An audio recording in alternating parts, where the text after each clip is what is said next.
Hello and welcome to Watch Releases Recap for the week of August 25th until September the 1st. Let's begin with Doxa and their new Sub 300 Beta Sharkhunter. I consider Doxa to be one of the enthusiast brands. General population doesn't really recognize these watches for how special they are. And Sub 300 is one of these very special diver watches. If you were to ask enthusiasts to rank some of the best diver watches under $3,000, chances are these Sub 300 would make the list.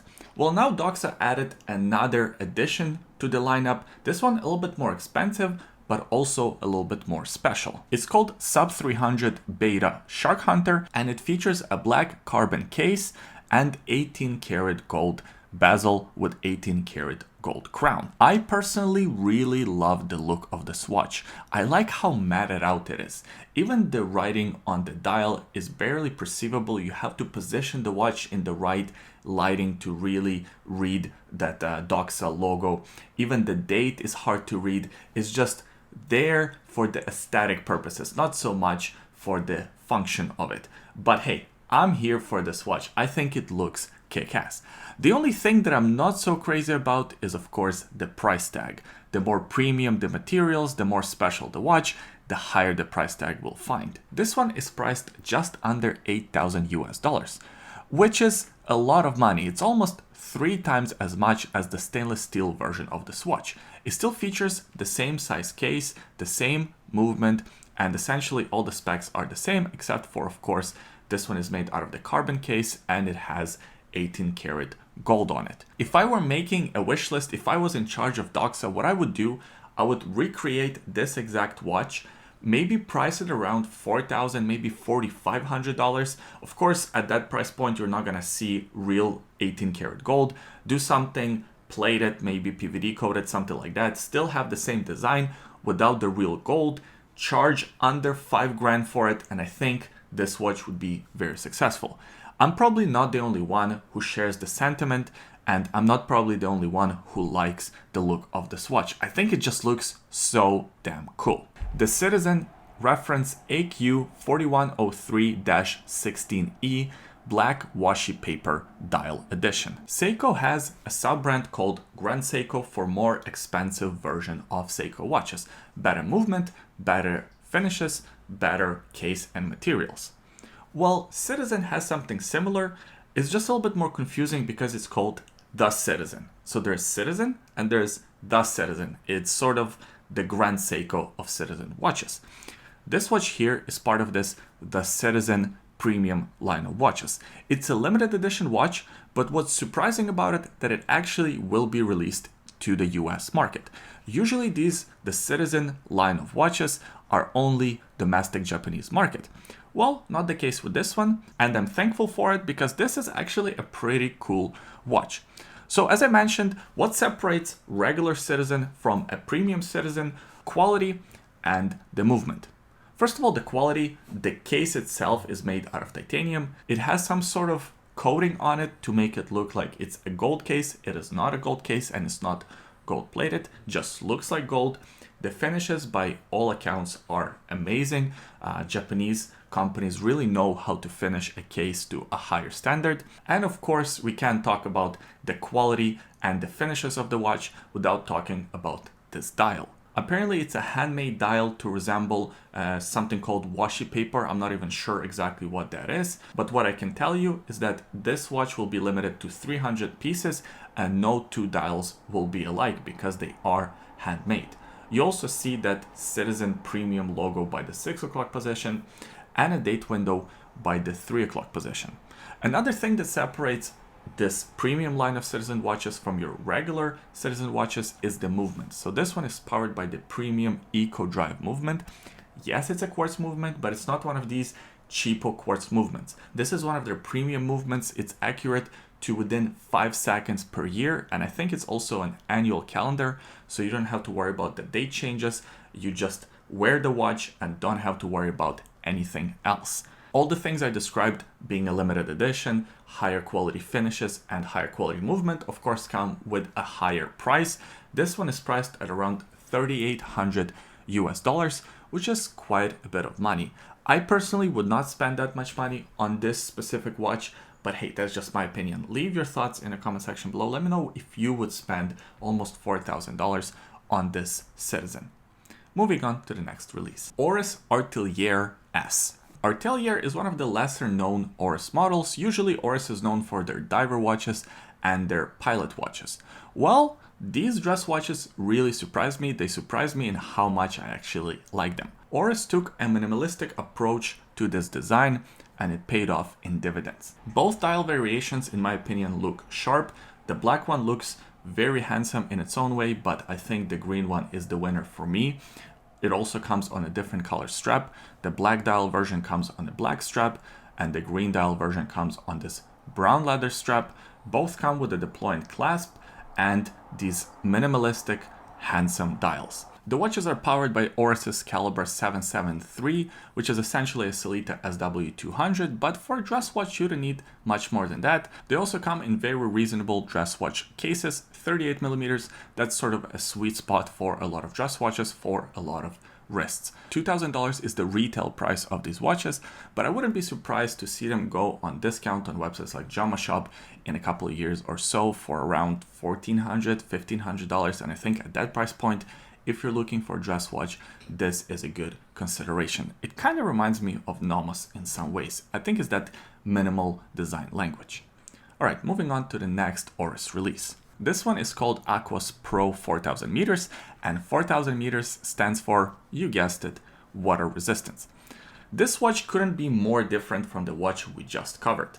Oris sort of released two polar opposites in the watch world. One is a classy dress watch, the other one is a diver monster. First of all, it has 4000 meters of water resistance. That of course entails a massive over-the-top case, massive over-the-top crystal. This watch is almost 20 millimeters thick and it has a diameter of 45 millimeters. So it's a massive watch. It's not one of your daily wearers. This is more of a statement piece. You wear it because you want people to ask you questions and you just can't wait to tell them that it has 4000 meters of water resistance. This watch joins watches like the Ultra Deep from Omega and the Rolex Deep Sea, but for a much more reasonable cost. I think the price of this one is around $6,000, which is a lot of money, but how much technology and engineering went into designing this case. Plus you get caliber 400 movement with that crazy power reserve and it's all in-house made. And the looks of the watch are there. I think $6,000 is sort of reasonable for a watch like this. Is Oris gonna sell a ton of them? I don't think so. I think this watch is here to more so showcase Oris's design and engineering prowess, to establish themselves as a serious diver watch company, a company that has technology and the guts to create a watch like this. Would I buy one? No, but am I glad that this watch exists? Hell yeah, I am. I'm super excited that this watch exists and I can't wait to try one on. Alpina Alpiner Heritage Carrée Automatic 140. This year, Alpina celebrates 140 years in business. To celebrate this fact, they created two limited edition mechanical watches called Alpiner Heritage Carrée Mechanical. These watches were super limited, only 28 pieces were made in total, I think 14 examples of each one, and the cases were designed to fit the original 1938 mechanical movement. These watches became a great hit, they instantly sold out, and watch enthusiasts were asking Alpina to make more examples of this timepiece. Those were priced at $6,000, which makes sense because they're super limited edition. Well, now Alpina listened to their customers' feedback and created a new line of watches, slightly larger, slightly more contemporary, and cheaper. Unlike the limited edition ones, these watches are powered by the Sellita SW200 automatic movement with the sub-seconds hand, which makes them a little bit more robust, a little bit more wearable for every day. The ones with 1938 movement are not something that you want to wear on a daily basis because the movements are so fragile.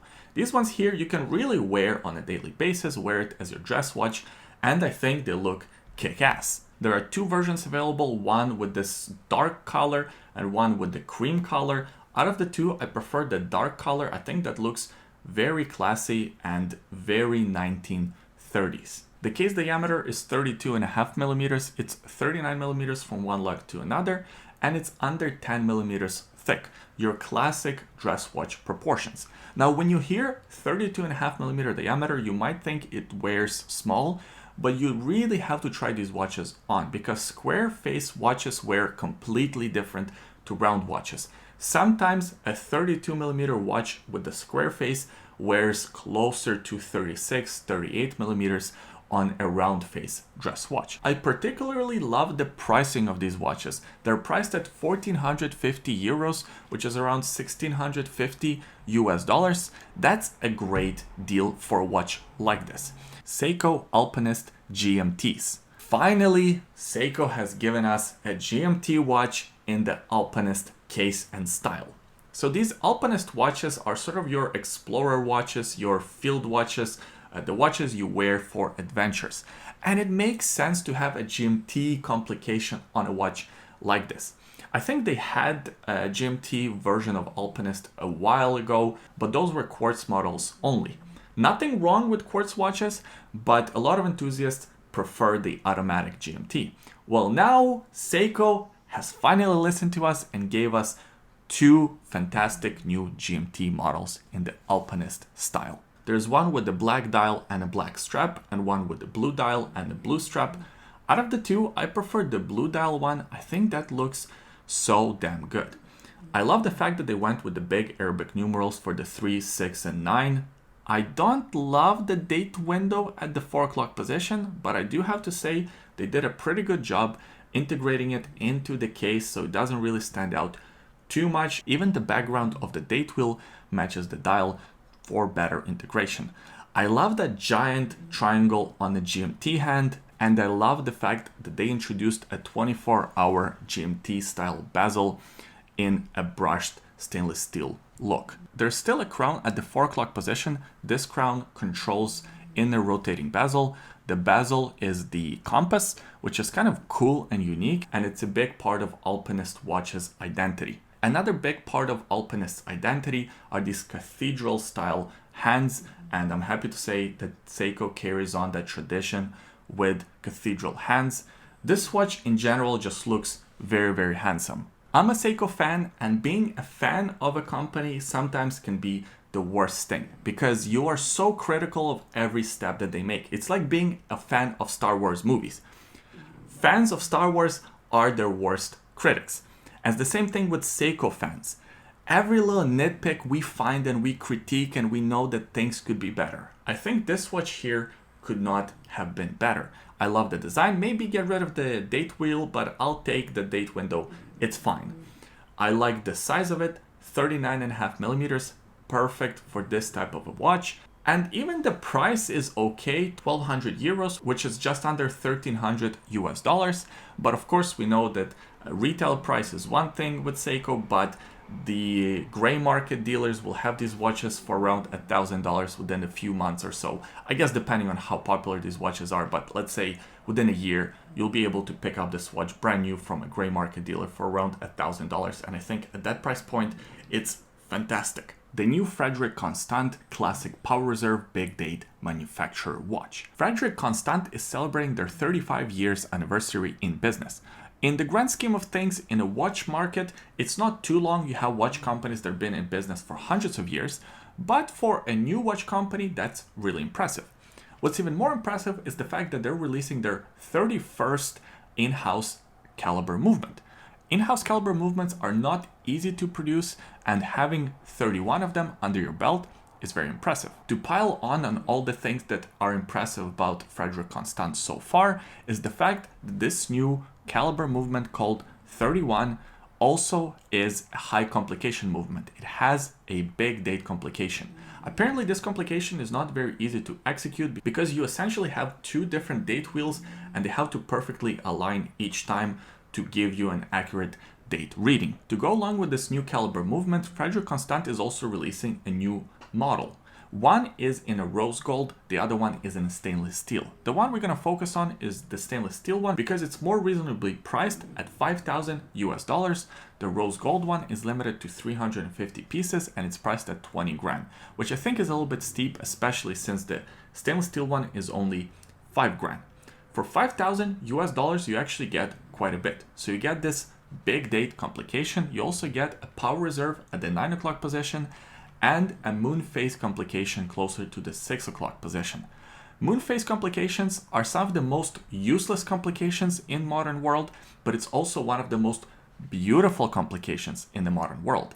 I love how a moon phase complication looks on a dress watch. And make no mistake, this is a dress watch. It's a bit on the larger side, 40 millimeters, but I still think you can reasonably wear it. It's only 12.2 millimeters thick and it comes in a highly polished case. The crown is your traditional 3 o'clock crown. It looks like an onion crown almost, so there are some sporty elements to this case.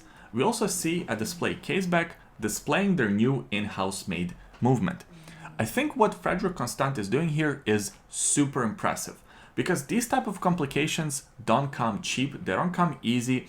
Developing these movements, packaging it all up and making sure that the watch makes sense, that's a lot of work.